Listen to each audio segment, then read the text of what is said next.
Good afternoon. Welcome to the special council meeting, Tuesday, December 12th. Dean, call the order, please. Mover and seconder, please. Alan and Betty. Moved by Councillor Wren, second by Councillor King, that the special council meeting of December 12th, 2023 be called to order at 1:35. All in favor? Carried. Roll call. Mayor Bennett. Present. Reeve Watt. Councillor Gauthier. Present. Councillor Hewitt. Present. Councillor Hughley. Present. Councillor King. Present. Councillor Wren. Present. All members present except for Reeve Watt at this time. Okay.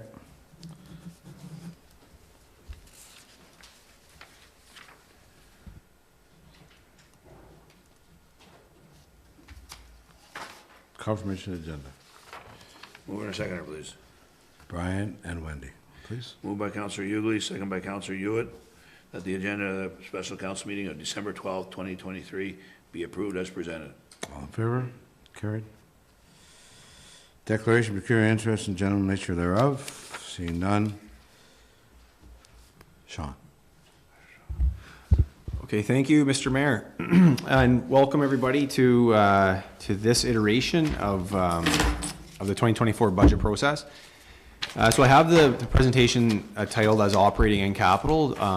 So basically, this is the total 2024 budget. I've broken it down. I'll go through the agenda in a little bit, but I kind of just hit a little bit of operating in the beginning just to identify where staff have made some minor changes, I guess, and then we get into the capital piece. So just here with the schedule, so where we're at is December 12th.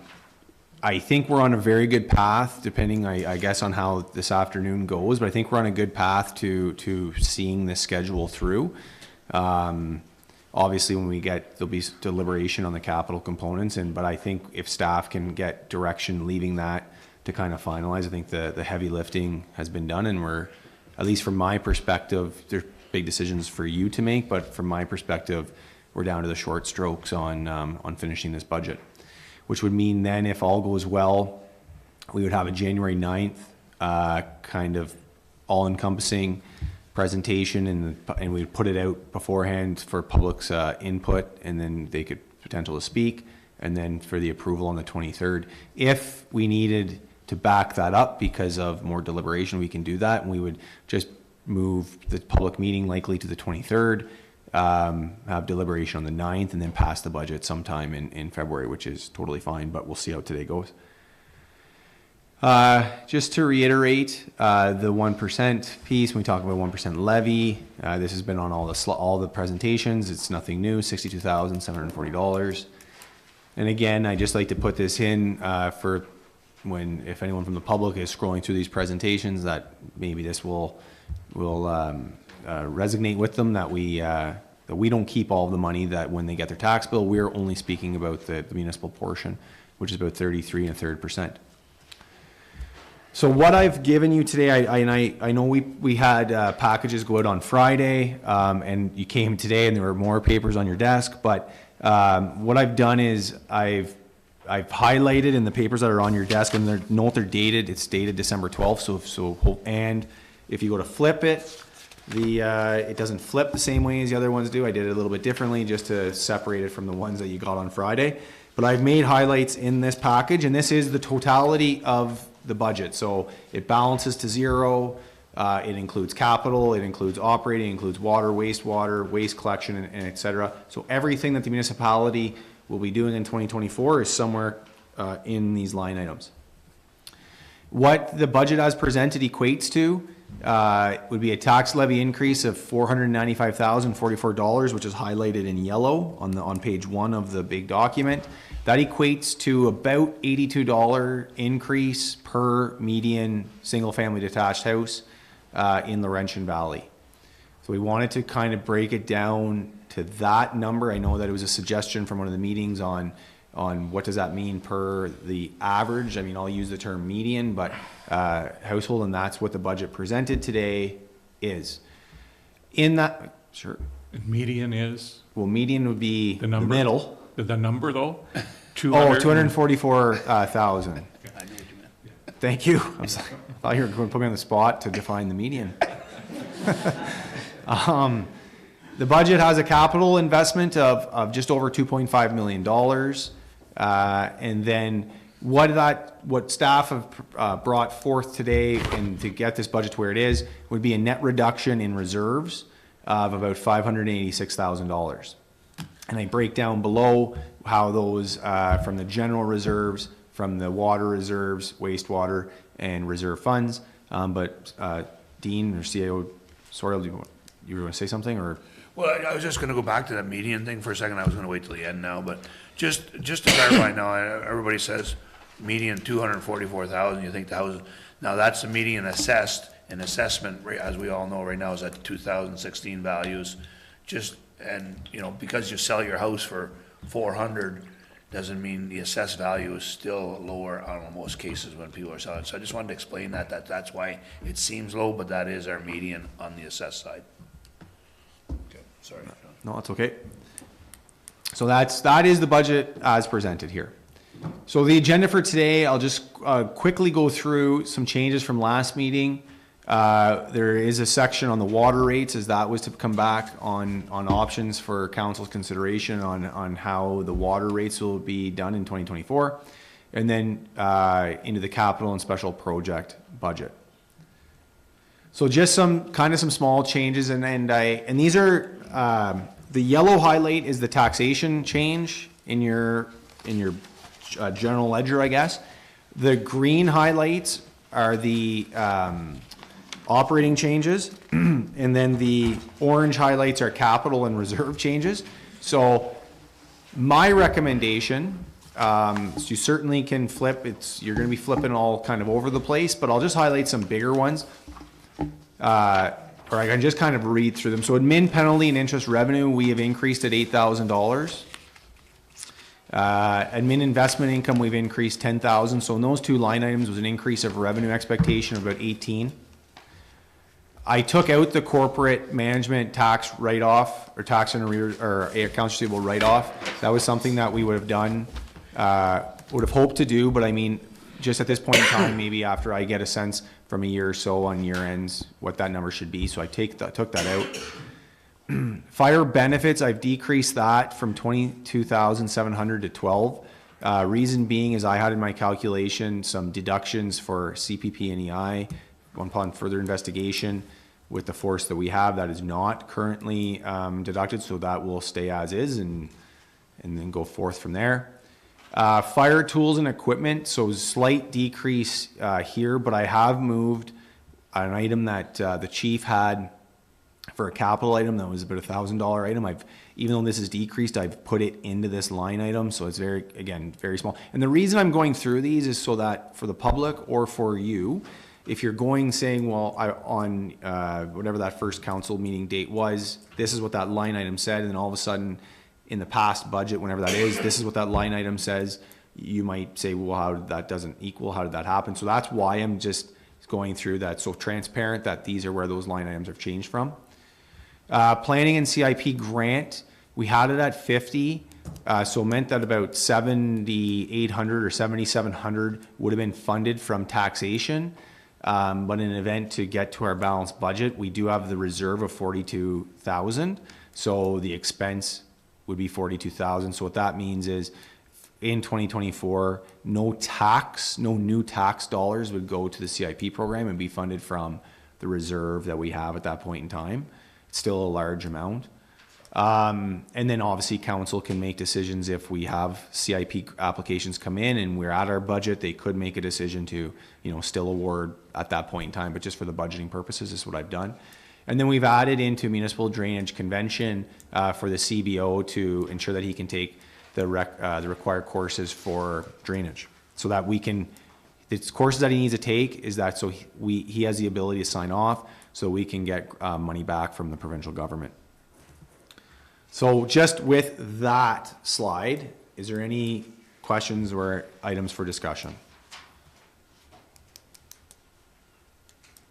Not seeing any? Clear as mud. Clear as mud. That's what I like to hear. I get desensitized at this part of the point in time of the budget timeline, so if I'm a little ordinary, it's because I've been in and out of these numbers for the last little while, so that's good to hear that it's clear as mud. Okay, water discussion. So Laurentian Valley has a flat rate for all residential users. In 2023 is $800. With the budget that we've presented, that rate would need to change to $831 per residential unit. But there was a discussion on, do we want to kind of mimic what the city of Pembroke does and have a tiered system? And then on the original option that I gave you, I only did the first unit at first, and I guess every other, or first and every other subsequent unit would be 80% of the residential rate. But the city of Pembroke does do, I think they go 80%, and then they go 53%, which, okay, so they go 80% of the first unit is the second unit, 67% of the second unit is the third unit. So I've mimicked what they've done, and there's the options that we have. So if we wanted to keep the way we do it, we could have the rate at 831. If we wanted to have the first and every unit discounted at the 80%, it would be an 853 for the residential user, a single residential user, and then 683 for every excess unit. And if we went to option 3, which mimics the city of Pembroke, it would be 866 for the residential user, 693 for the first unit, and then 468 for every subsequent unit. So that's what council has in front of them for consideration. Alan?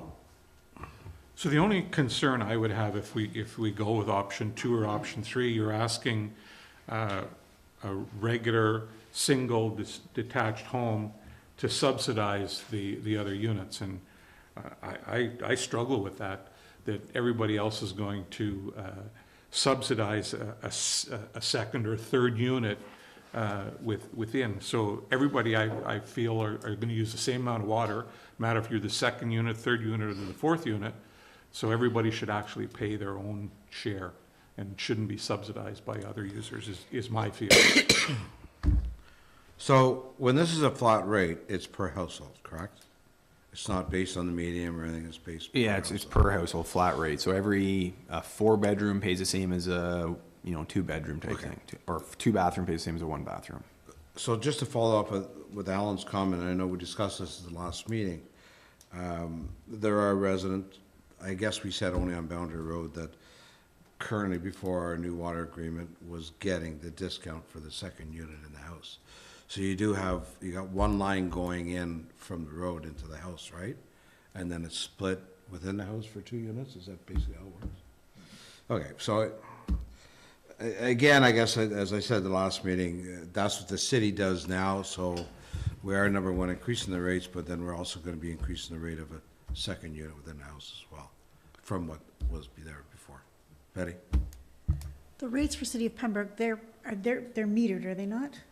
They're not metered? Some of It's them just- might be, but. yeah. No, I was just trying to Yeah. figure out if No, it they're was a flat. way of, they done that tier system because they were able to meter it No. and they could judge how much that second or third unit is doing. But I'm kind of on the same lines as Alan. Just because somebody's got 2 bedrooms doesn't mean they're gonna use less water than somebody with 4 bedrooms. Okay, anybody else have a comment on it? Brian? I just hate to see that the majority are being penalized for the few that, Okay, and so it sounds like council's wishes is to go with option 1. Maybe just to add to that, I mean, this is only flagging itself. We've never had this tiered, and we have several properties within the township. This is only raised because there were, in the past, the city of Pembroke were building some of our residents along Boundary Road. And some of them had that tiered luxury because they were on Boundary Road and being billed by the city at their rates. But since the new agreement has come, we've taken over those particular households. And now it's come to light that we don't have that tiered system. So they're the ones that are, and we don't really know how many, but there wouldn't be very many that were not having that luxury before. Patty? If it's an issue, would it be a way to grandfather those households in? Since that was already a practice? I don't know. But you're talking, how many units do we have, Sean? 90, did you say? So there's, I have them here. Oh, okay. So there's 40, there's 96 excess units.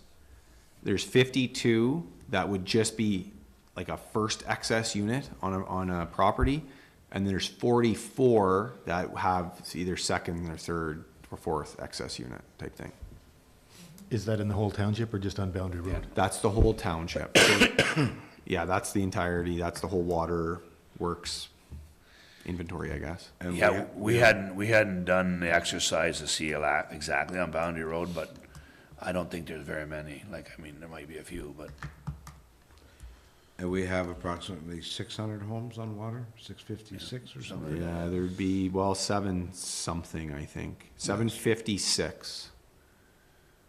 So it's 20%, 25%. and hence the reason why it's going up. If we tier it, then the single-family user gets another bill, or gets a higher bill. Okay. So do we need a motion or just? No, just direction at this point. We'll be passing a bylaw that will include the rates, so so it's just a consensus to say we're staying with option 1, 2, or 3. So does anybody have any further questions on it? Because I know we discussed it before. So how many want to go with option 1? Okay. Okay. You have direction, Sean. Okay.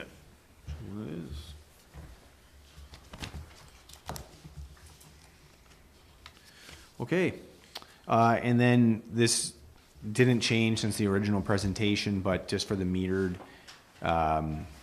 group, that this is the rates that they will be, so that's the same as it was in the original one, so that's why I moved it to another slide.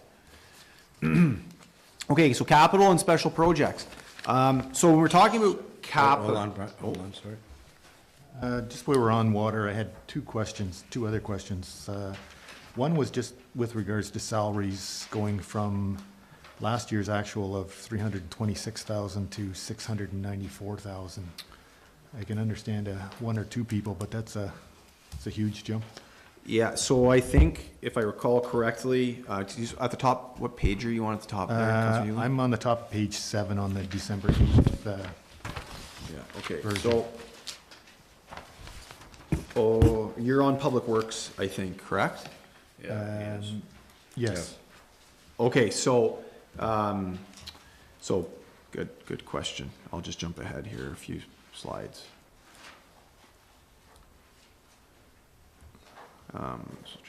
Okay, so this slide here is where, so in that 320 that you are seeing there is the budgeted value for 2023, and then that 326 of actual value.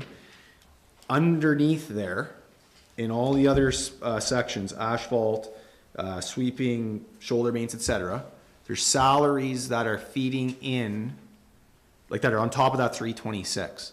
So that 326, I would need to add those other salaries below for transportation, and then compare that to that new 694.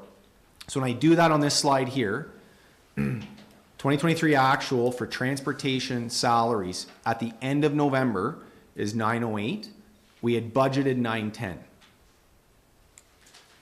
And then the budgeting value for all of transportation salaries is 1024. Okay? If I prorate that out, if I prorate the 910, it is basically comes to $991,000 for 12 months. So what I've tried, this picture here in your package doesn't encapsulate all of, like, because I don't know what 694, how we would break that out to asphalt, et cetera, and all those things below. So I only put it on this one line item here for that part of transportation, and some of it goes over to water and wastewater, et cetera. So this is kind of encapsulating all of it to date to put in one line item. I'm not sure if that makes it any clearer. So Brian, if you go through all of the other salaries, they're all zero. Yeah. Right? So, and I'd asked Sean, I said, I knew that question was gonna come up. If we could put it all, so we can look at what all the salaries are lumped in together for transportation, and that's what you should be looking at, is this is the number here. Because you gotta go through too many different subcategories to add up to this, right? Yep. So this is the actual number. In the past, we've applied salary to each of the functions of part transportation. This time, we've combined it into All one into one. category. Okay. That's why it seems significant. That's why the numbers are a little bit skewed this year, obviously, because, and I think, Sean, is your intention to go back and distribute that, or you're just not? gonna Yeah, do that that? I would talk with Mark and Brad and say, What here's this- here's what we're budgeting for salaries for the group. How should we, because then I would take from one line and put to another line. I just, with the time and not knowing what their actual, and there wasn't really a matrix that said, 25% is this, 25% is that. So that, we will do that at some point with their help, but it won't increase or decrease, it'll just redistribute through to those line items. And just while we're still in that one area there, 61,000 for studies. There's been nothing in the past 3-4 years on that. We've What was identified study that for? in the next section Okay. here. We'll come back to that one. And Sean, the 991 to 1024, that's the actual increase in salaries from That would be, 23 to 24, right? yeah, that would be actual, well, Increase. estimated actual Yeah. to budgeted, Yeah. yeah. Can you put that back up, Sean, just for a second? Yep. Okay, so if we're looking at 2023 actual, 908, that does not include December. Does not include the 2 pay periods in December. 991 is the final. I don't have the 991 up there, I Not- prorated it, Yeah, okay. budgeted, So we budgeted 910. 910 and we're $80,000 over in wages. This year. that's the estimated, best I can decipher. Now, what I don't know, without going through the year-end process with Mark, Brad, and probably Peter, the auditors, I just don't know if in the past, if there was adjustments that occurred. Those things I don't have at this point in time to say what is the reason, or what is the why type thing at this point in time. All I kind of know is what 2024, based on our grid and our benefits and the OMERS and everything like that, will be. So. And I will note that maybe one point is some of the salaries that are allocated to capital projects, so we maybe for overtime or not sure, but original budgeted likely would not have budgeted any salaries to be covered through grants, for the capital projects, where at year end, we can, when there's salaries that were for capital, working on a road or whatever, those can be covered through, grants or other offsetting revenue. So I have to go through that year end to say, what is the actual net on the bottom of the budget going to be? So.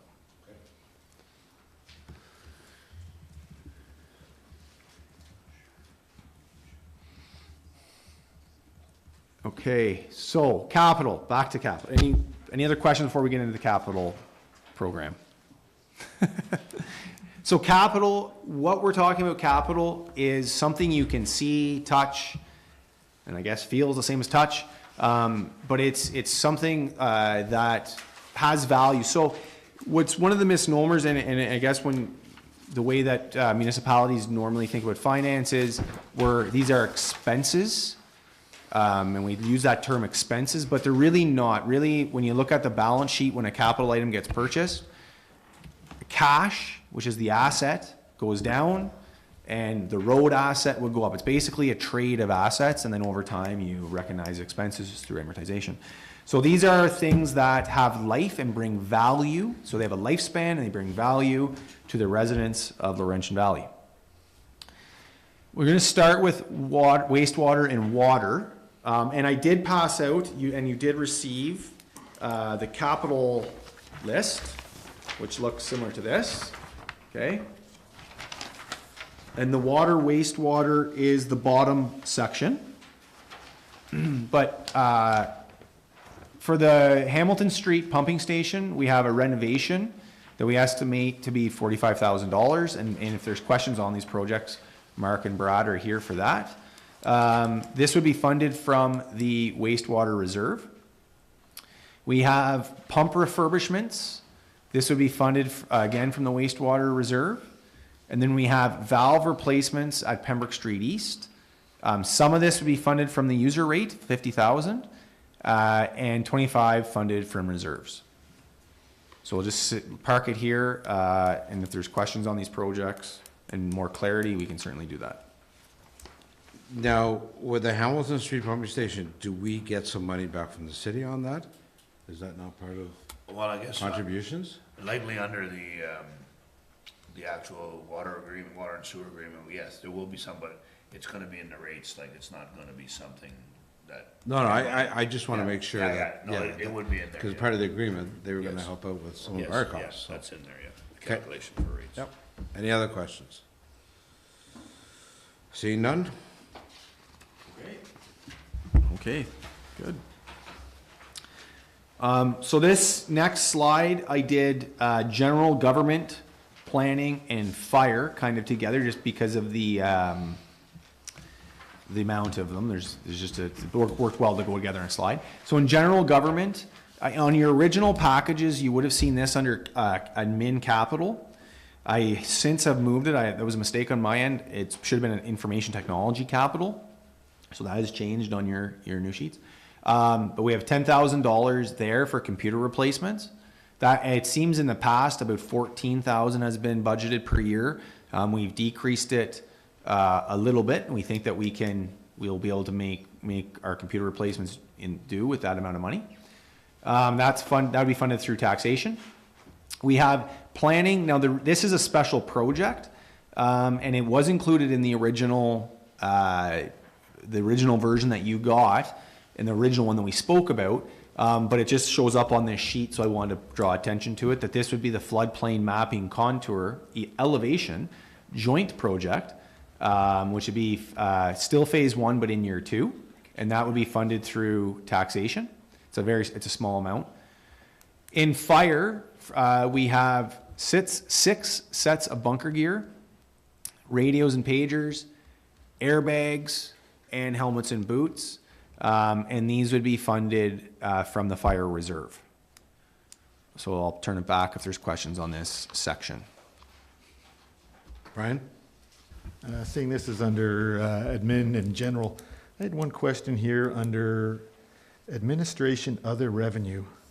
And it's coming in at, last year was $433,000. It just seems like a pretty big number to be a miscellaneous item. So that's the municipal cost of doing business, which is challenging to budget for because it's this long-standing charge to the groups at the east end that would pay a differential of City of Pembroke rates, tax, water, sewer, garbage collection, and Laurentian Valley rates. That's the main driver of that line item. So that shows up in that line, but would show up as frontage charges on our financial information return. So that's what that main line item is. Those are invoices that go to that group of businesses that you're probably more familiar than I am. Yeah, I understand that. I just thought Yeah. it was a big number to just be there as miscellaneous or other. The only spot that would probably make sense, I mean, other than maybe making a line item municipal cost of doing business and drawing attention that way, it really is a form of taxation / user fees. So there could be, we could look at moving that into up above type thing, but that's what that is at this point. Okay. Anything else in this section? Seeing none? Okay. Okay, to public works, non-roads, and environmental services. We will get to the roads, which is, I think, coming up shortly. So what we have proposed is culvert work in the tune of $75,000, 2 on Witt Road, Ross Road, Beeline Road, Sandy Beach Road, and 2 on Zanders Road. This is where the $61,000 study is coming, is the road condition update. This is a project that Mark would have in his portfolio with a group, Street Logics, will come and do a condition rating on all of our roads. This is very critical to our asset management plan, and it's something that probably every, 5 years or so, the township should do. It provides like more scientific rating of what our roads are than opinion-based, and their condition. That should feed into our asset management plan and help inform decisions. Then we have a Bourne Road slope stability project of 30,000, and then radar speed sign of 6,000. And then just as one further item, we have a storm drain under environmental services for 10,000 to be funded from taxation. Again, we'll take questions if there's any on these projects here. Nope. Well, The only question I have, and Sean, I think you and I discussed it earlier, but I looked at them again, and it's every one of our contracted services have a substantial jump again this year. Even a jump from what it was last year, or from our 3-year average. I wonder, Mark, if you can explain that every single one it's a huge jump this year. Yeah, so the issue that we've come across is that it's in this year, pretty much all of our contracted services, whether it was equipment or materials, there were substantial increases. On the screen, there is a chart that I prepared that just talked about some of the commodities and equipment that we use frequently. Even from granular A, 2 years ago, we were at $8.44 a ton. And this year we were at $15.71, which is not double, but approaching that number. Asphalt in 2021 on the low end was $77, and this year on the higher end we were almost $160 a ton. So we're almost double prices than what they were 2 years ago. Even our cold mix asphalt, well, not a huge budget item. It's increased a third as well. And then I just took a piece of equipment that we rent quite often, an excavator, and compared it, and it's about $80 an hour more than what it was in a couple years ago as well. So it's interesting, through the pandemic, our cost and pricing really didn't change, but as we came out of it, everything has substantially increased. And I know Brad, talking to some contractors, have already noted that there's probably a couple of % increase expected for next year. So all of the prices that we've included usually kind of say, okay, we had a bad year and maybe we can roll that back a little bit, but we've included that increase in the contracted services for next year, just sort of assuming that it is going to go up again. Okay, thank you.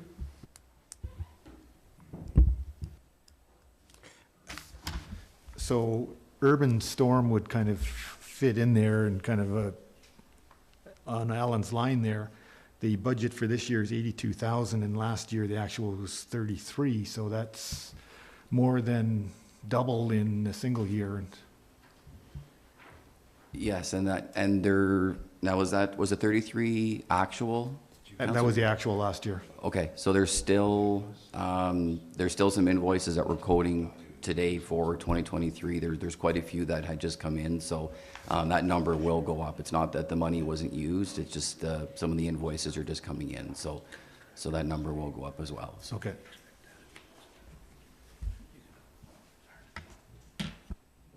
okay, anything else? Go ahead, Sean.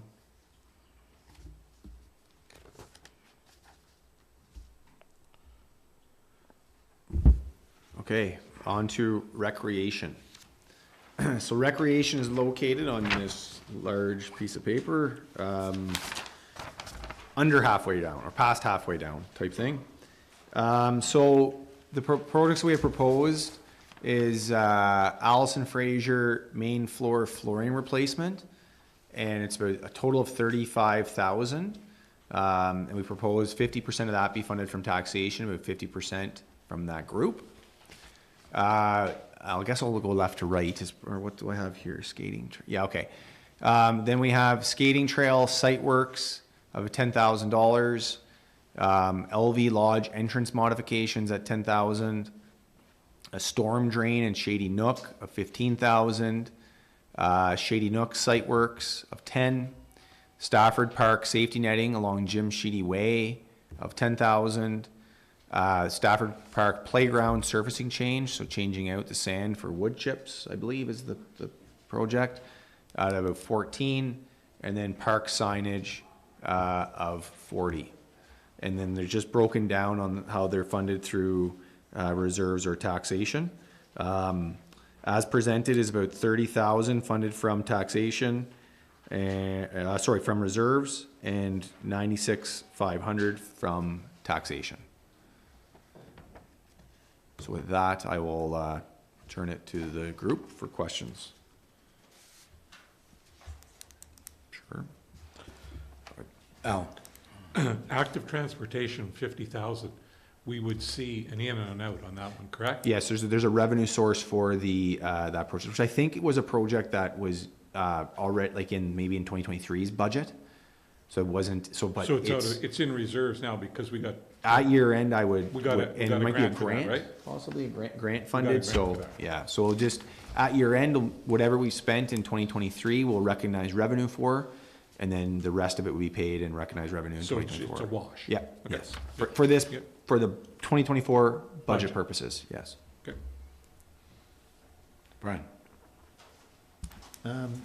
Just under recreation here and under grants to others, these are usually pre-approved and budgeted for, and last year, we had a budget of 9550, and we gave out grants of 24.5 for 2.5 times what the budget was given out in grants, and just wondering how that happened. That's a good question. Would that not be the 20,000 to the, That, yeah, I'd have to look in that account, the 20,000, yes, because original, when I brought the report for the last group, I believe we were in the $3,000 range, and a comment was made of, well, we're not using it, so I believe that 20,000 is the warming center. I was wondering if that's what it was. but That's, it I was believe it, substantial, looking so- at the, without having that account in front of me, I believe that's what that is. I don't see anywhere else. Alan? So the only question I had was, and I know we discussed this back when Charlene was here, and for the longest time, a lot of these people that were on the list, we were just sending them a check every year. And council decided, well, unless they make a request for funding, we're gonna stop just sending that check. So have any of the ones that we have budgeted in here, have they requested funding? And if they haven't requested funding, then we shouldn't be sending the check out until they request funding. I have not had requests, so I mean, that would be from, that's how if it's done that way, that's how it can be done, and we can certainly do that, but. Yeah, Dean? normally we would just say, in June is really when we start collecting our second, we would, whatever was budgeted starts to get transferred. But I guess the conversation we had was that at one time, we were just automatically sending a check out to a lot of these places. Nobody was even asking for the money anymore, we were just sending. So we said, no more unless they ask for funding, then we don't fund them. Are you talking about the actual recreation associations that we No. have, or just general grants? No, so basically, if you start at North Renfrew Ag Oh, yeah. Society and Yeah, go yeah, down, yeah, no. so some of those, we were just just sending them a check every Yeah, year. yeah. Without even a request, so we didn't even know if they needed the money. No. They were just accepting the check and cashing it. So council decided Yeah. that time that unless there was a request from these agencies, okay, that there would be no funding. Okay. It wouldn't be automatic anymore. Betty and then Brian. I was under the impression he was thinking of the recreation facilities. I know at one time, I know at one time we would have to fill out the grant proposal, I guess it was pre-COVID. Each recreation facility was starting to fill out the grant proposal, or the grant applications and forwarding them in, and then they just kind of stopped. So I'm sure that's something that the facilities would be willing to do again, to fill that out again. I think with direction to Nevada, we will be asking for financial statements. We need to get that back on track, as you mentioned. So each one will be asked in January for their 2023 actual and 2024 budget. Brian?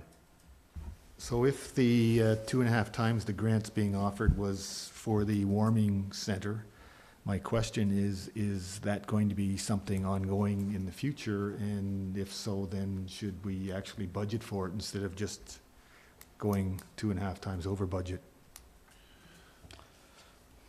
Al? I think we decided when we gave that 20,000 that it was a one-time thing, and it was our feeling that this is a county of Renfrew responsibility, and this was just to kind of get it up and off the ground, and then the county was to take responsibility for it. So we do have, Jennifer is a representative now with that group. Now I know the meetings are gonna slow down, right, as the winter progresses? But I think, Yeah, sorry, we have another one, January the 8th. So there'll be 2 meetings a month until March. okay, so was there a plan at some point with this committee that they were gonna strike another committee for long-range solution? No, that's No? not the intent at this point. The intent is to get through this year, and obviously, there's no further commitment from any of the groups to go any further than this year, so Okay. I think this year is, the budget is there, they're gonna run the program, and then obviously there'll be some circling back early in the new year to figure out after this year's done and evaluate what's gonna go next. So really, I know as Alan has said, it was a one-time thing, so it's hard to budget for something we don't know what it's gonna be, and it is a one-time item. If a request comes back to council, then council will deal with it at that time. Absolutely. No, I understand. I don't know where they're gonna be next year. I don't know, you know, if they do get another spot and they're paying rent more than what they're paying for these construction trailers.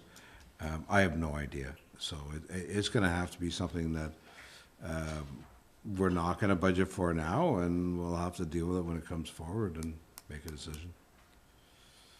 If council's okay with that. Okay. Anything else in that area for Sean? Okay. Okay, so to the roads, and I think, what I'll do is I'll basically show the first one. Yeah, maybe I'll just highlight all of them, and then we'll go back, and then, because we'll just get it all on the table, I guess, of what roads are there. Maybe go ahead, Brian.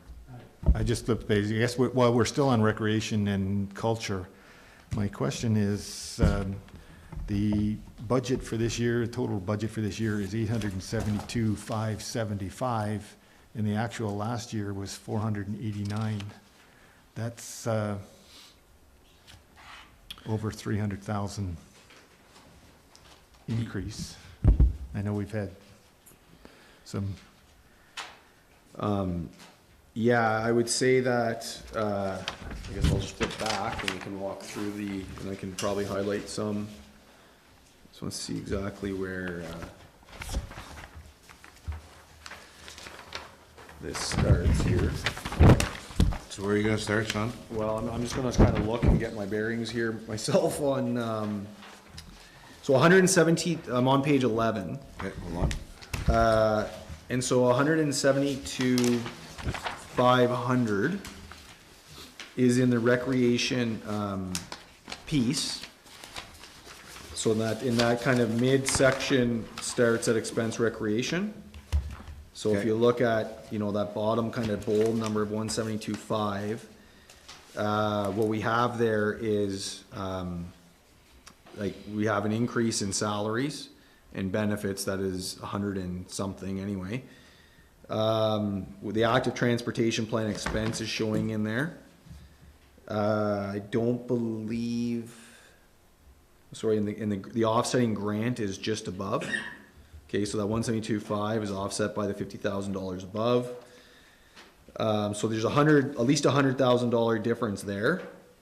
And that's in that recreation piece. Then, when we come over here, we're going to have, the next couple items are very similar, like the next page, page 12. I wouldn't say there's any massive increases there. I mean, there's a $5,000 increase in Allison Fraser. It appears that is mostly in the maintenance program that we have there.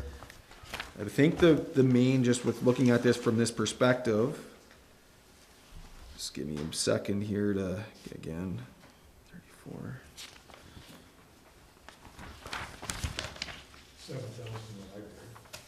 $7,000 Pardon? in the library alone. And then, the library and culture. So I think the majority of that increase, again, I'm kind of, without pulling it out in Excel, the majority of the increase is in the recreation portion of this budget. We're still a long way from 380,000 though, are we not? Well, the difference is 275. Well, not the difference. The difference is 275 from the 2023 budget, but if you go from the 2023 actual to the budget for this year, you're at 380. Yeah, and I guess my response would, it's challenging to go off of an actual that's not completed. So we still have a month of data that's not there. I'm not sure if there was capital, or special projects that maybe didn't occur or have occurred. So I mean, I certainly agree that off of the actual to where the budget is a substantial increase. But until I have, I guess, final values there, it's hard for me to decipher project what that actual would be. But it's certainly something we can flag as we move into kind of the final stages of the, when we kind of wrap it up and where we see where we're at, so. If you look at 20, 21, and 22, it makes more sense. You can't look at 23 because it's not finished yet, but look at the numbers for 20, 21, and 22 actuals. You're 631, 655, then 593. Right? But one of it is one new full-time employee as well, right? The council made that decision. Yeah, there's gotta be some line items in there that haven't been paid in December yet.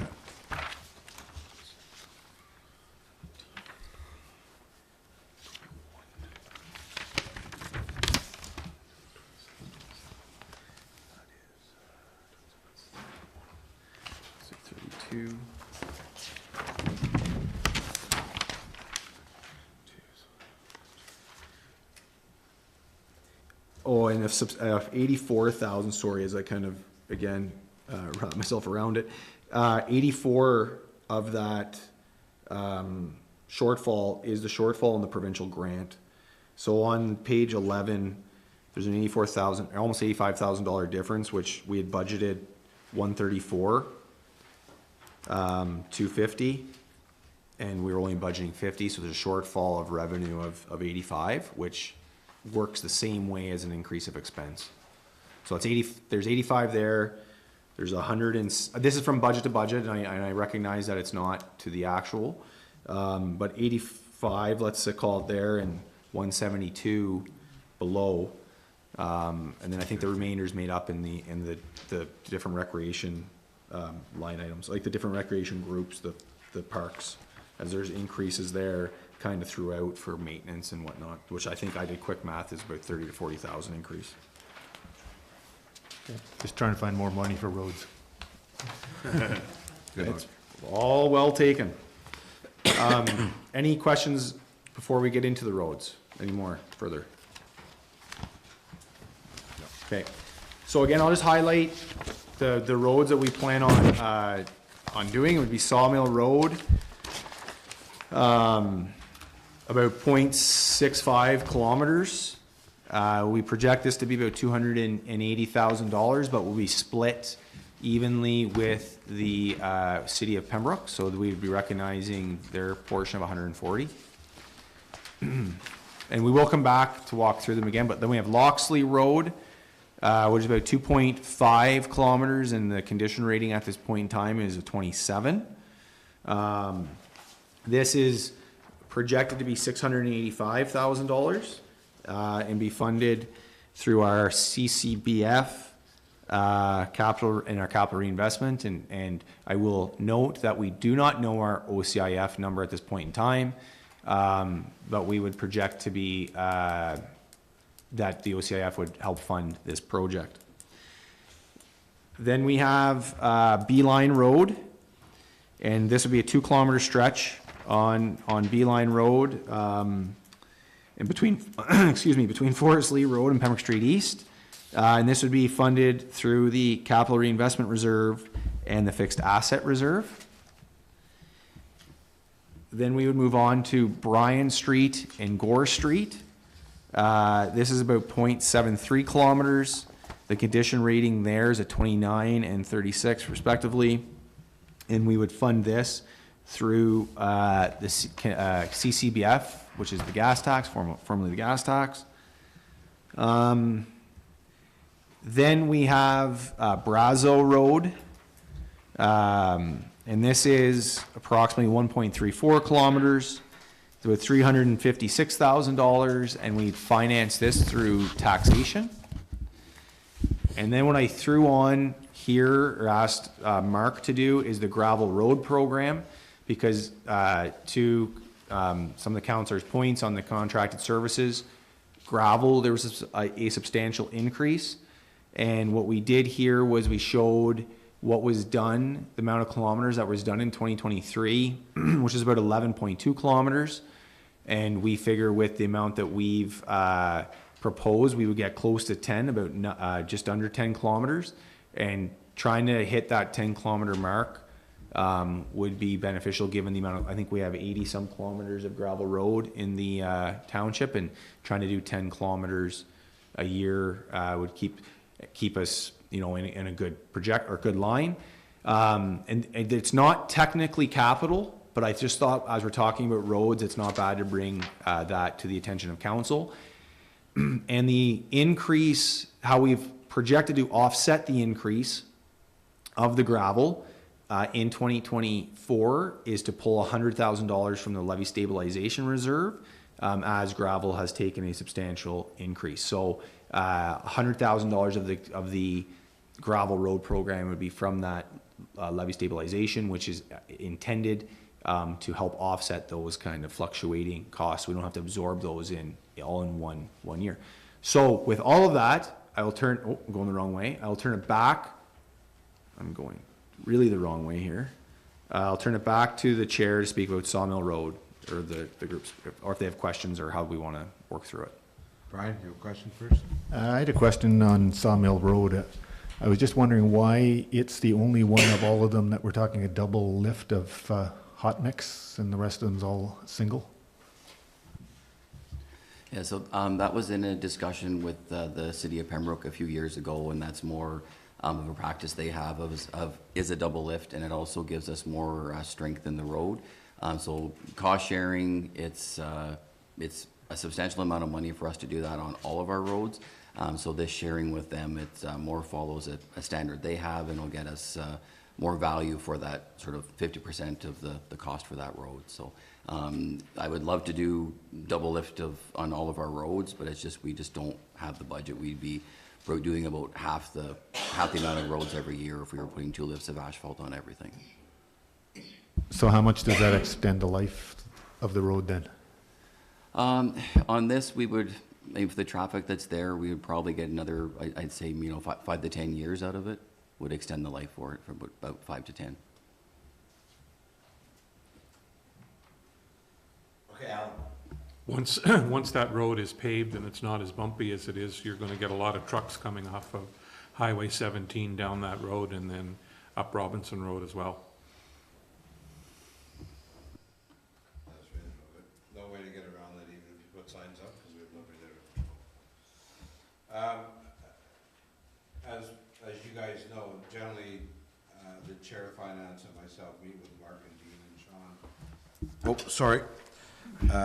As you're aware, we do that every year, that the mayor and the chair of finance meet with Sean and Mark and Dean prior to try and help them out with questions that may come up and prepare council better. Mark, I did question some of the roads, and I'd really like Mark to go through the roads that we are doing, say why we need to do it this year, and my questions were always, can we delay another year to one road versus another? And some roads that we don't have a lot of traffic on, but still needs to be done, like Brazel. So, Mark, would you mind? Do you mind if I just quickly go through with Reeve Watt, just the sheets that he has in front of him before he drives them? So I gave you new sheets. The big one, the general ledger one, has highlights in just what have changed since the original the original budget, just so you can follow through. There's an updated capital one that we're on the road section now of, and then I do have an updated reserve one we haven't got to, and then there's a presentation pamphlet in front of you as well.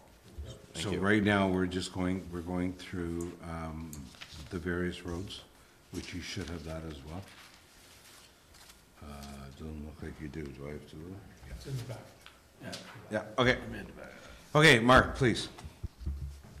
Okay, so we have already touched on Sawmill Road, and that's been something that's been in the works for a number of years with the city of Pembroke, and looks positive that that will move forward in 2024 and get that road section fixed up.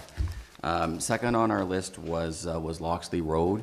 We did do phase 1 of that project this year, where we did works from Beeline Road to Walters Road.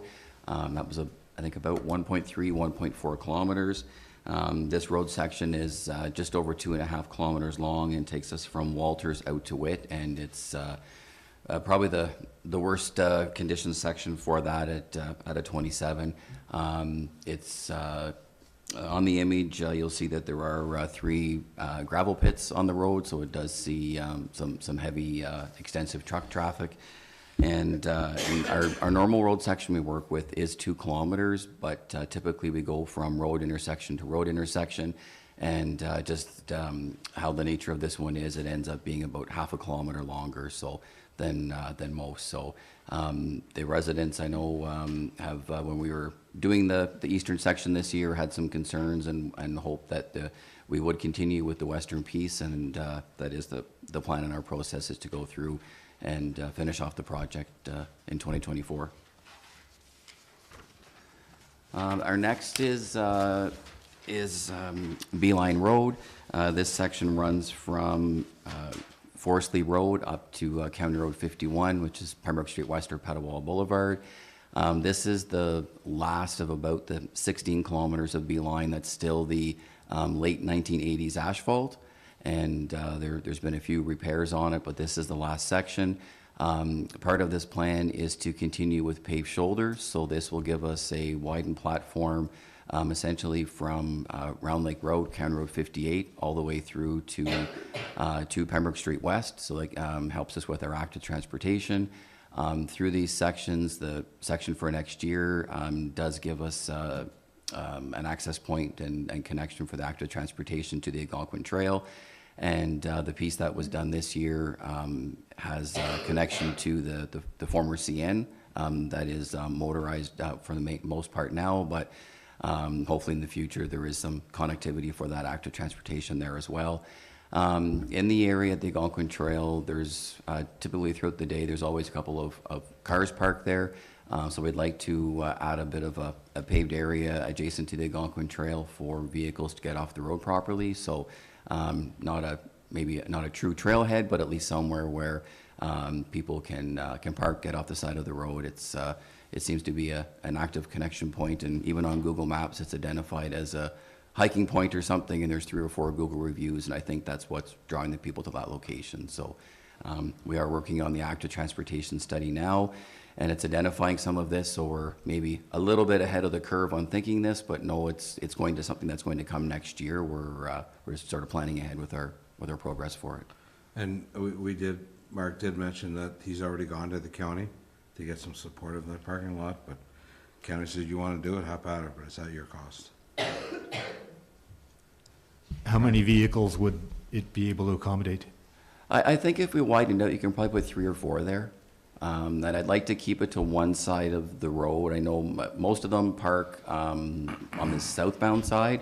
There are some that are kind of on that east side of the road, but yeah, probably 3 or 4 vehicles, and it's something we'd probably have to limit to maybe 2-hour parking, no trailers or something. But at least it's getting people off the road, and it's a start at something anyway. We can start with this one and see what we can do. Could we get the county to put a washroom and garbage cans and such there as well? So when as Mayor Bennett alluded, I did ask that question before, and the county right now seems to be focused on the crusher dust in the trail base, and then any improvements for garbage can, washrooms, signage, bike stands, anything like that. They're looking for the lower tiers to support them on that. So it's a question I did have, but that's the answer back. I think once they, have that trail network established, I think it would be, going back to add some of those features, but, an example is the town of Petawawa, where I think part of it was through a grant, but they did do some extensive work along Petawawa Boulevard, and, it's trees and lighting and garbage cans and bike racks, and that was at their expense. So I'm kind of following what the county had said to me. Okay. The next two are in that same area, and it's Bryan Street and Gore Street, and they're mainly just rehabilitations, and this is following sort of the same practice of other areas in the township where there's roads that are in need of repair. When we're doing a major road, we try to pick up all of the side streets that are there. Berry Street isn't included. It was rehabilitated, and I believe around 2010, a couple of years before I started with the township, so it's still in good shape, so Berry is excluded, but this would finish off Bryan and Gore. There is a culvert and a bit of a deep fill on Bryan Street that we do need to change, and there's some storm works I forgot to mention on the B-line section that will be cleaned up as well. And we have Brazo, right? Oh, Brian, I'm sorry, Keith. Just a question, so would that be one contract, the B-line and? Yes. Okay. Yeah. Yeah, we'll try to, something that we've been evolving with all of our contracts is we're sort of acting as our general contractor, and so when we're contracting out the paving, it's for all the paving works in the township. The granular A, we've been working with the granular resurfacing and the capital projects, again, to use one contractor and trying to get lower prices. And then we have our own dump trucks, our own staff, if need be. We can rent a piece of equipment, but it's really brought the cost of construction down when we're sort of overseeing and doing that general contracting work ourselves. Then, it's instead of a kilometer here, a kilometer there, the contractors may be getting, with the gravel, 15 plus kilometers of gravel work, right? And the hope is that we can keep those unit prices down. Jennifer? For the gravel road program, I don't see Russham Road on there. Is it because we did it not too long ago? Yes, yeah. So we do have a cycle and we keep a list, and Russham, I'm gonna say 5 or 6 years ago. And the way that we've set it up, and again, Mayor Bennett had mentioned this, that we're on a cycle of, we have about 80 kilometers of gravel road.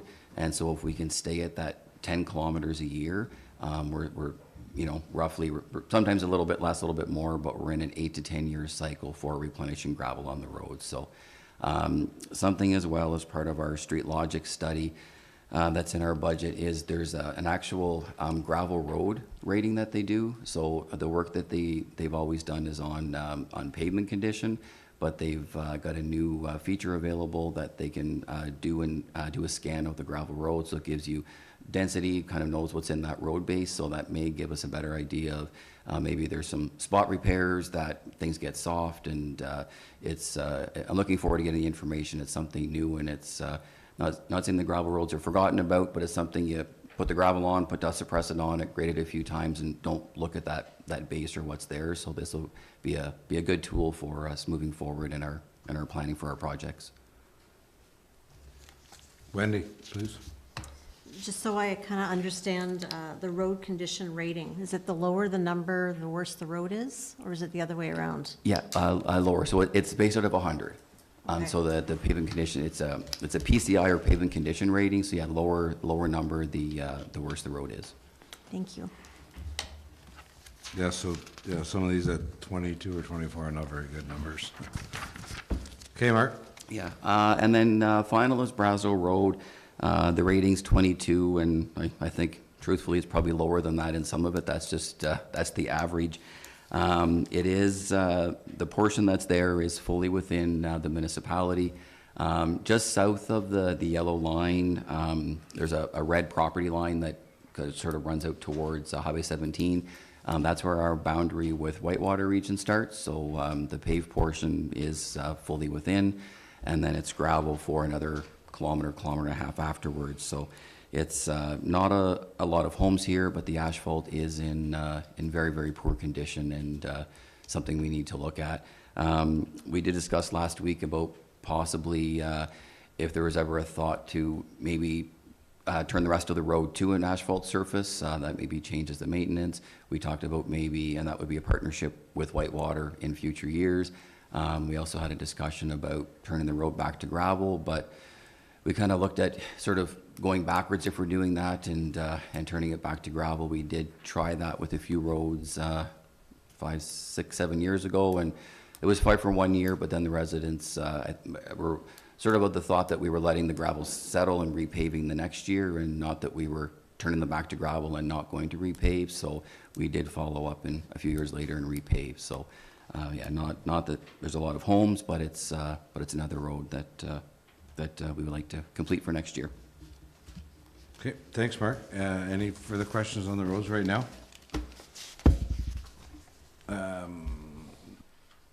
Okay, seeing none at the moment. You can always come back if you think of one. Sean? Okay, so then the next couple slides are really just how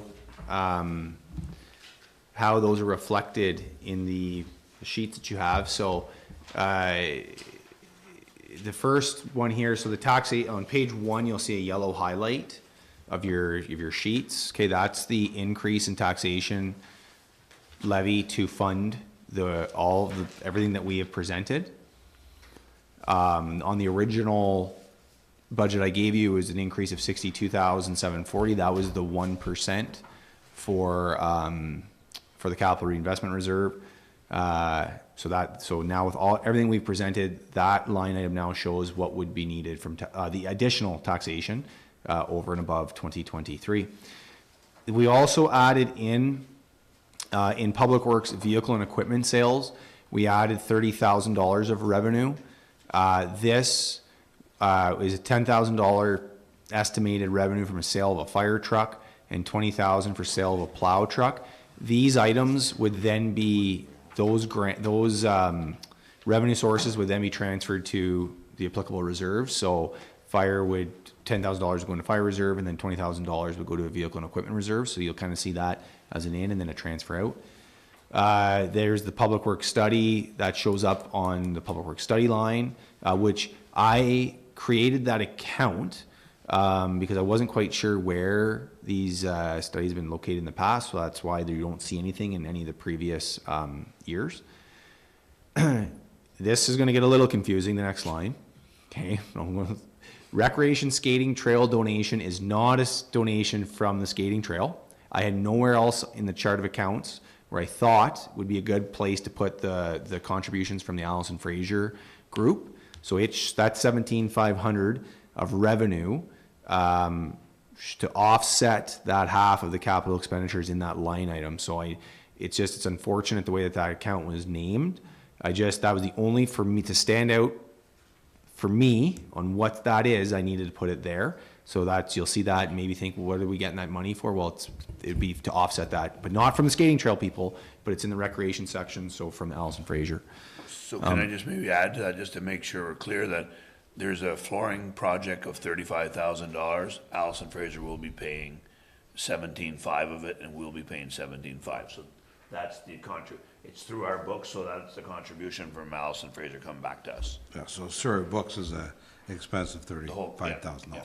And the reason to do that for this project is because we'll recognize that $35,000 is a asset, because it's the township's asset, whereas the Sawmill Road, if I believe, and I might have this wrong, but half of that is ours and half of that is City of Pembroke, so we would only recognize the 140 as our asset and our investment. Mm-hmm. So anyway, more of an accounting jargon stuff there, but then we have transferred, you're getting into like transferred kind of to and from our reserves. So anything transferred from reserves is really a revenue source. Transfer to reserves would be on the expense side. So transfer from fixed assets, we have $218,000. Transfer from the capital reinvestment reserve, and we'll go through the reserve sheet that has everything in a few minutes. This is just highlighting again the changes from the original. So transfer from capital reinvestment reserves, but $511,000. From fire, we'd have $60,000. From the recreation reserve, $30,000. From the levy stabilization reserve would be 100, and that's that to offset that increase in gravel. Then here's where we see the $20,000 transfer to the vehicle and equipment reserve. That's for the sale of that plow truck. Transfer to the fire reserve of $10,000, which is the sale of the fire truck. We have a transfer to capital reinvestment reserve. This is the amount that is transferred every year plus 1%, and staff have increased it, which we'll go through the options in a few minutes, but staff for the budget presented have increased an additional $180,000 into that reserve. Then we have from the estimated at this point in time from federal gas tax and OCIF, just of our estimations at this point in time of what those transfers would be. And then I have labeled, I won't go through all of these, but basically all of the capital we spoke about is sitting in the line item. So information technology, fire, public works, construction contracted services, recreation capital. Those are all of the total items from the capital items that we've talked about. In wastewater transfer from reserves, the original $76,000 was to offset a debenture payment. So it's now up to $143,000. That excess is for the capital projects. Then I add in the wastewater capital of $67,000. You'll see under, I think this is water mains and valves. It was at $35,000 in the original budget I gave, the original sheets. But I've taken that from operating and put that into capital, and that forms part of the $75,000 project. So it actually, the expense went down in that, on that line item. When we did that and we got better numbers on what the water capital would be, we originally had a transfer to reserves of $15,000. I've taken that out and it's a transfer of $0 right now, and that is basically stays, the budget, total water budget stays the same as what it was. But we do not have that transfer to reserves at this point in time. So in that, what that means is, I mean, we had budgeted originally a very slight, I would call 15,000 slight transfer to reserves.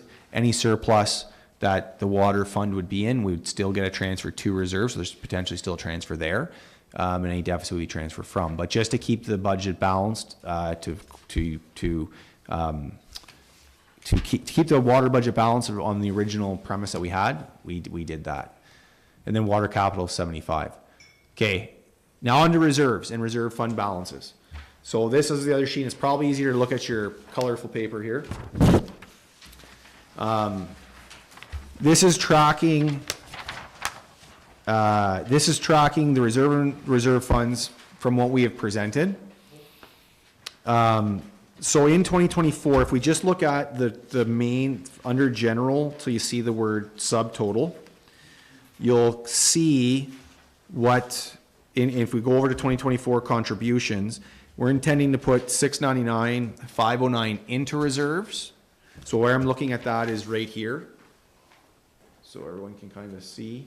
So you're not at the bottom, but kind of halfway up, that 699, 509. That is what we would, we're proposing to put into reserves, but then coincidentally taking 1.013774 out to finance the projects that we have.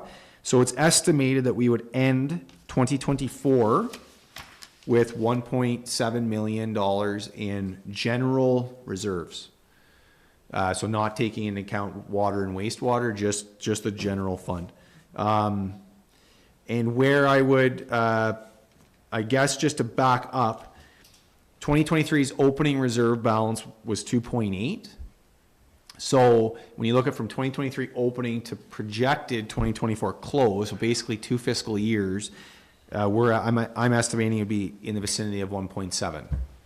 Granted, that is without closing 2023 and understanding, are we in a surplus or deficit at this point in time? That will probably be in February, March. I will have that number, but at this point in time, that is the effect that the budget as presented has on the reserve and reserve funds. Just general reserves. When we move down to water, we are taking $25,000 out of water, but not contributing any, and that is based on the rates as presented to council. So if council so wanted to increase that contribution, the rate would have to increase. The wastewater system, it would, $12,000 in, which is a transfer through the books in some capacity from water over to wastewater and for a debenture payment. But we'd be taking out 143. So that reserve would go from 1.1 million, 1.2 million for 2023 opening to just over $1 million in 2024, end of 2024.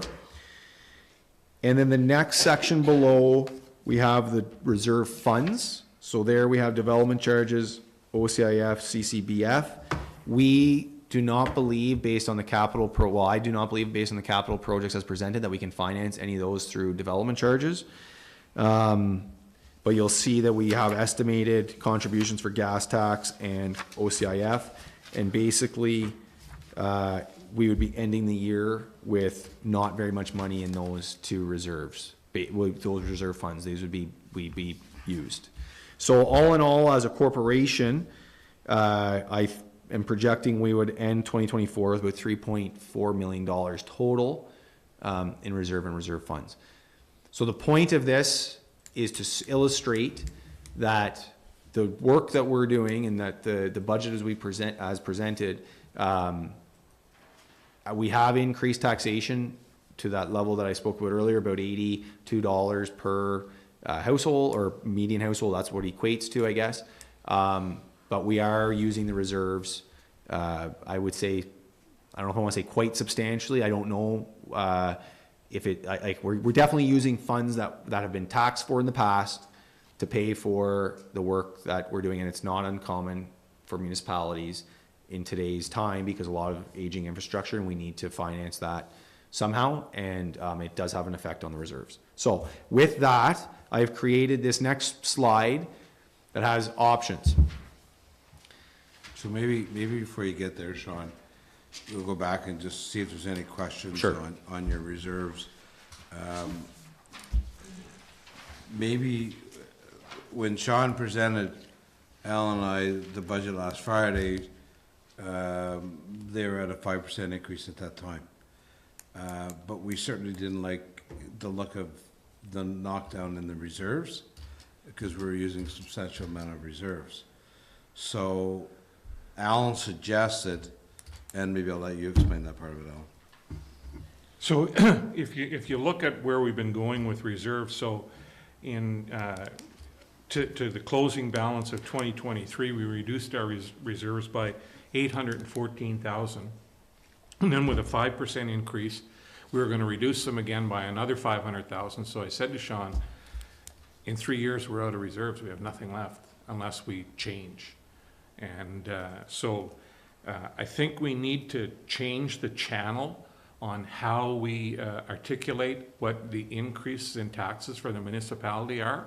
And I think we need to start talking about dollars and not percentages. I know everybody likes the percentage, but it makes it sound like a huge, big number. But at the end of the day, it's what comes out of your jeans to pay your taxes is dollars. And I think that's the way we need to articulate it. And that's why we started looking at dropping the amount that we were going to take out of reserves from about $500,000 down to about 300,000. So that was at about $82 what we were talking about as an increase on the medium household within Laurentian Valley. So that's kind of where we came to that conclusion, and we all talked about it, and even at that, we're still drawing down our reserves another 314,000. So in the years moving forward, we got to start rebuilding these reserves. We can't continue to take that kind of money out of them and survive. When you do that, it's a double-edged sword. You pull it out this year, and it costs you twice next year because you got to put it back in, but you still got to pay for everything as well. Brian. We set up our 1% fund years ago because of this very problem, and at that point, we were looking at figures of what the provincial averages were for municipalities for reserves do we have those figures of how we're doing? Because, yeah, this is a 40% decrease in our reserves, which is not sustainable for long at all. How far behind are we falling? So if I may, just on that 1%, the reason we put that 1% away was to take that money and put it directly into roads. So that's why how we started putting more money into roads. It wasn't to rebuild our reserves. It was to take another 1% every single year and earmark that for, well, not just roads, for infrastructure is what that was earmarked for, and we have been spending that 1% every single year. So it wasn't designed to rebuild our reserves. And I think just for your question on where we stand, I'm just trying to rack my brain on, when I brought the financial statements, and I had comparators, I think and what I use for that comparator, there's a study that municipalities can sign up for, and nobody in Renfrew County is in the study. It's mainly municipalities in Southern Ontario, but there's smaller municipalities as well. And I believe, without having that report in front of me, we were in like the average ballpark basically. But I think what's happening is costs are going up and infrastructure is aging, and infrastructure is expensive to replace. So in an attempt to smooth what the taxpayer pays, municipalities are using reserves or debt. So we haven't proposed any new debt on this budget, which would be an option if we wanted, if the council so chose. But we could certainly, save some reserves and use debt, but that would be a council decision at that point in time. But I mean, the short answer is I don't have a scientific on how we fit in, but I don't think we're very different than many other municipalities. I think we're very similar to probably the county and other municipalities in Renfrew County. So just on the debt, though, we are taking on a lot of debt for a project that's going to happen this year, but it won't be realized until next year. So we are taking on a ton of debt to finish a huge project within the municipality. So I don't think at this point we want to take on any more. Okay, so before we get into, okay, so Sean, go ahead with your option. Okay, so the first line was the original budget that was presented, or that we had come up with on Friday before speaking with the mayor and the chair of finance or corporate services.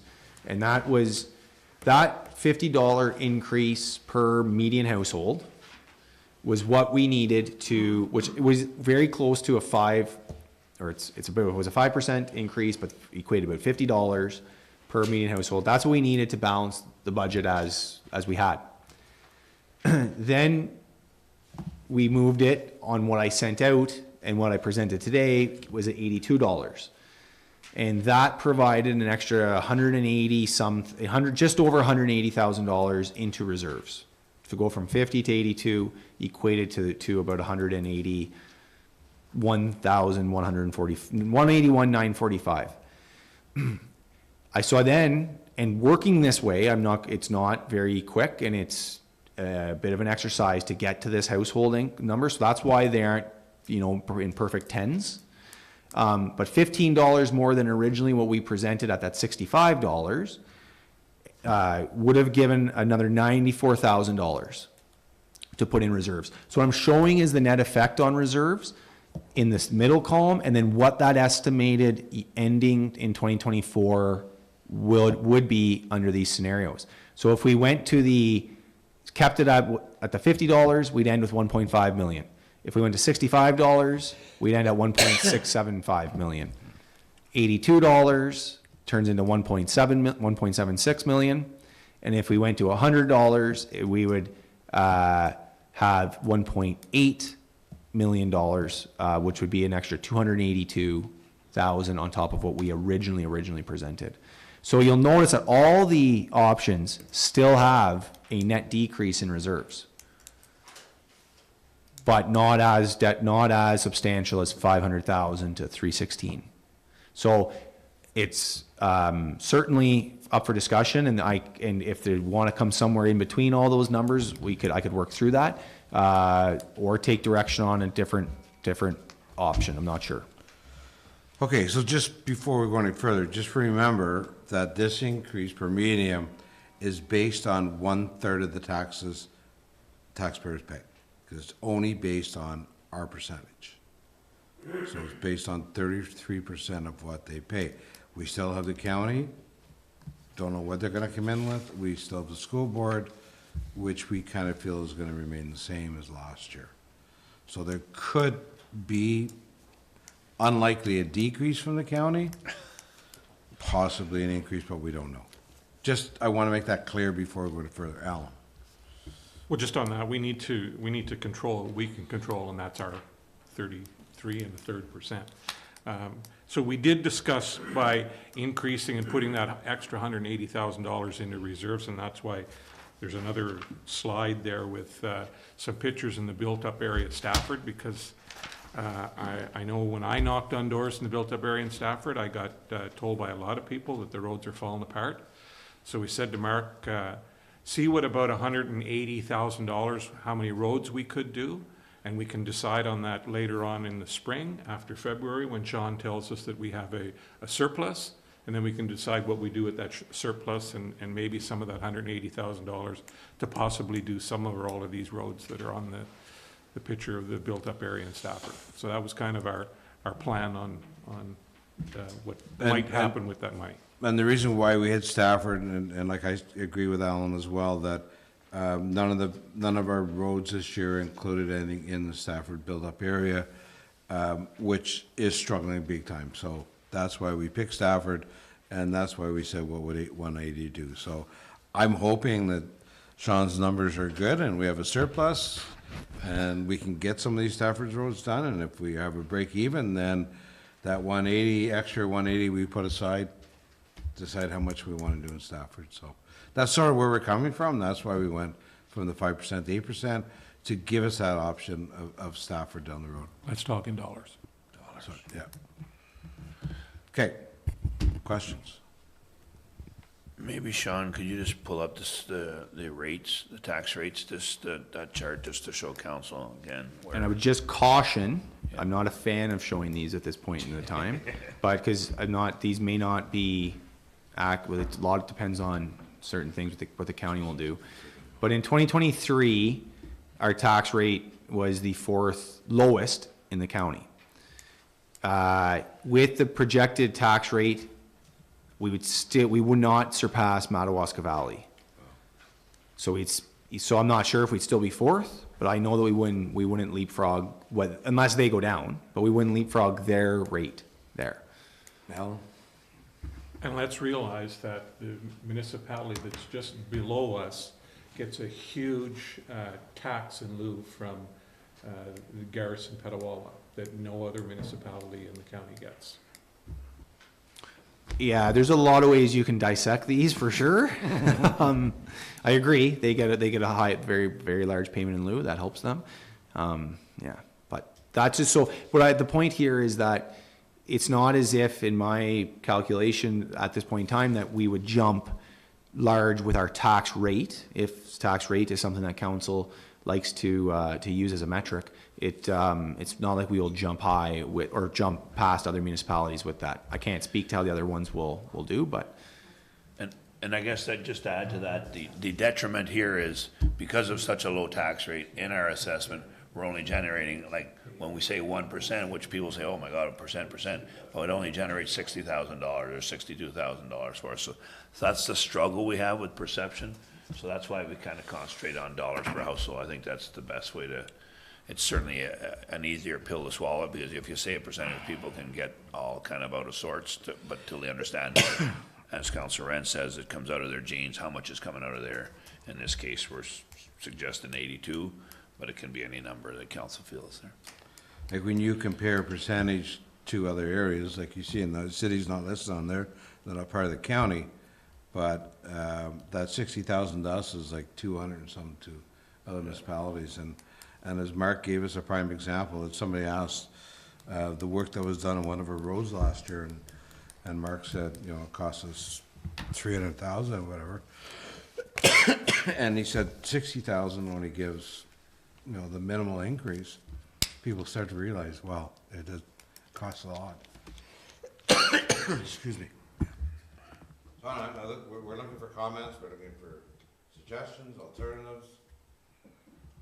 And like, if you look at it, we're still reducing our reserves.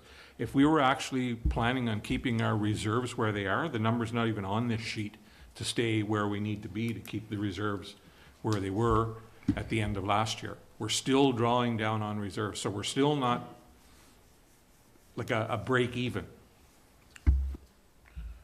And not getting any further on the percentage of roads getting done either. So if you looked at per medium at $100, then you're gonna add another, anybody that's on water and sewer, that's another $30 increase for water. And is there any increase? Not really on. The wastewater, I had in the first meeting. Oh, I wanna, do we have? I might have that. I did have, there is an increase in water and sewer. I had it in the first meeting. I can probably find it relatively quick.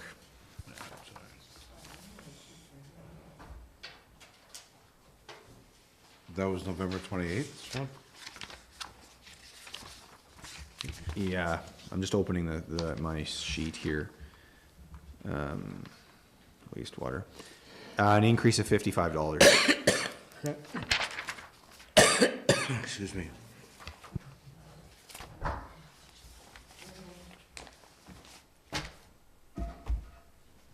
So, I think, I would be in favor of going to the, 82.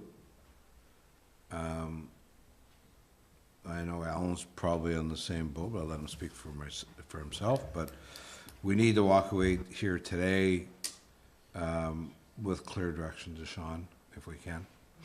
I would agree too with the 82. I really think we should be going to the 100, but I think if we're gonna start looking at this, we gotta gradually get back on track, and I don't think we can do it all in 1 year. But I think this is a good first step. Keith, and then Jennifer. I also believe that perhaps the $82 per median would be good. We have to think of what's happened out in the real world as well.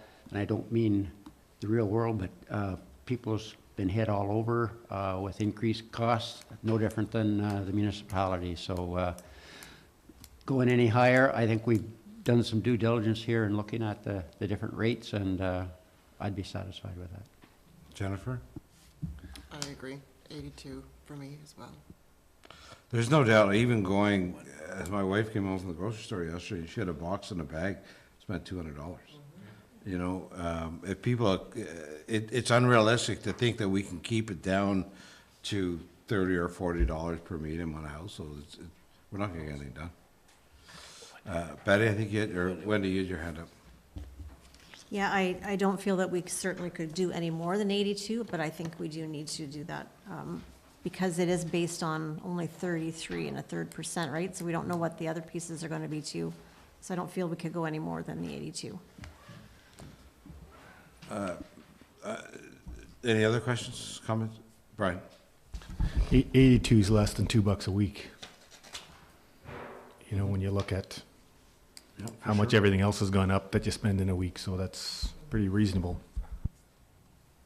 Now, certainly, if you go back to last year, were we not about $20 last year per medium? Sean, or you don't even? I believe that was 20, but I believe that was on a $100,000 estimate that we Okay. had to. So then last year we would have 40 been or at something. I think Sean brought that up, yeah. 42. Yeah. Okay. Yeah, okay. I think you're right. Yeah, I don't for have that sure. in front of me, but. No, yeah, you had said that too. So certainly, Betty?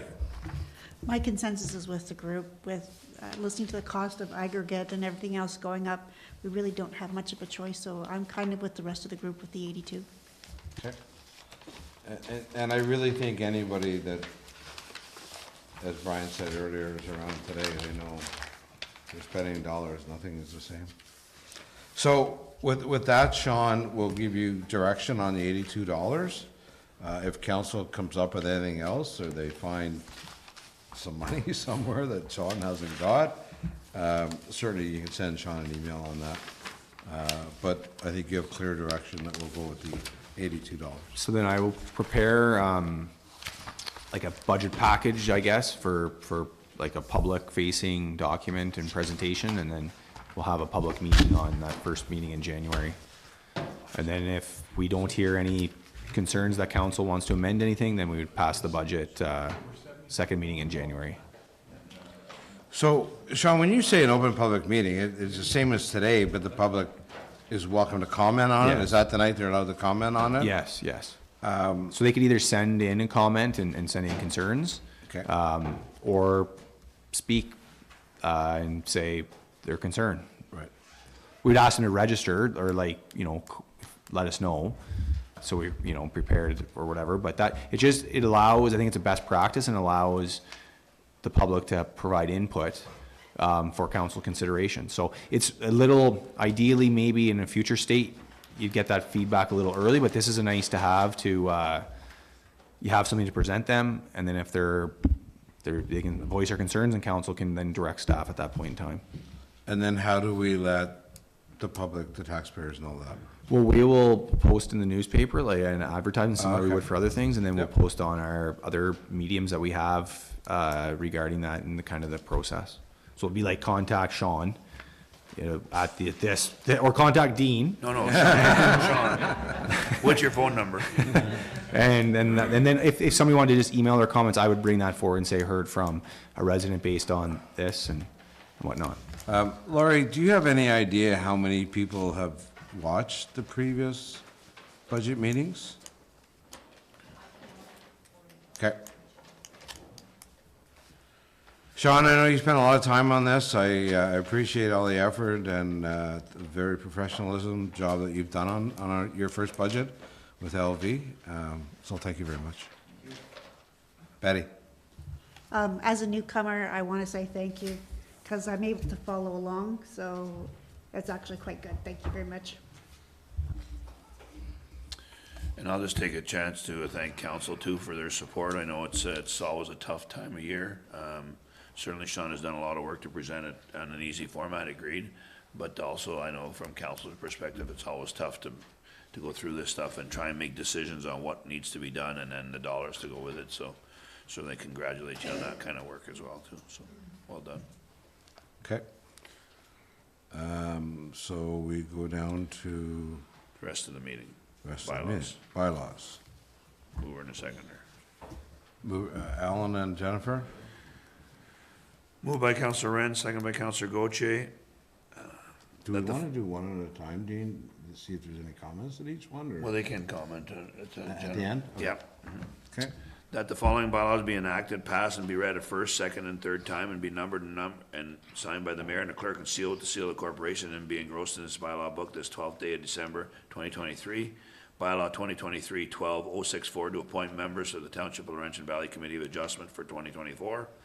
Bylaw 2023-12065 emergency management appointments. Bylaw 2023-12066 temporary borrowing for the year 2024. Bylaw 2023-12067 remuneration for council for 2024. And bylaw 2023-12068 remuneration for employees for 2024. Mover and seconder? No, I got that. Oh, you got that already? Any further discussion, on any of the bylaws?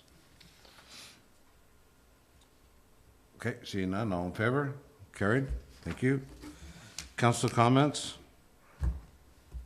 Alan?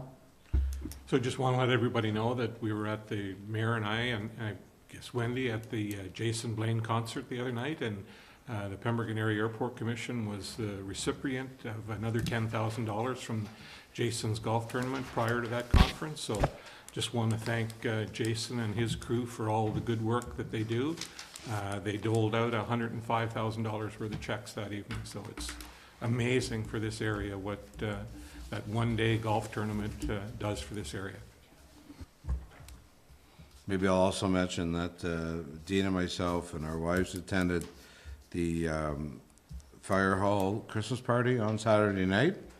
I must say that we were very accepted there Saturday night. A lot of good words said about our council. As I said when I addressed the firefighters and our chief, that we're very proud of the work that they do and the time they take away from their family. And Tim reciprocated, saying that he appreciated always a positive setting from council. So pass that on. Any other comments? Jennifer? When is our picture coming in? Or what? Our picture? I guess we do have it, I guess we just gotta post it, I don't know. Well, Oh. I will check into it, thanks for reminding me. Anything else? If not, we'll see some of you on Thursday night, and hopefully all of you on Friday night. So, Confirmatory about. confirmatory bylaw. Betty and Keith?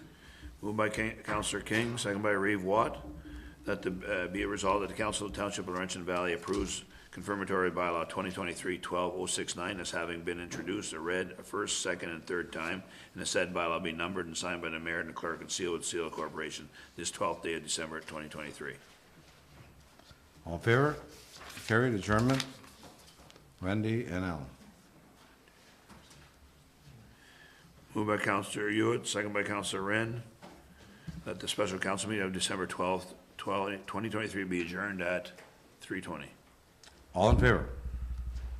Thank you. Anybody we don't see in the next few nights at some of the functions, Merry Christmas to all of you and your family.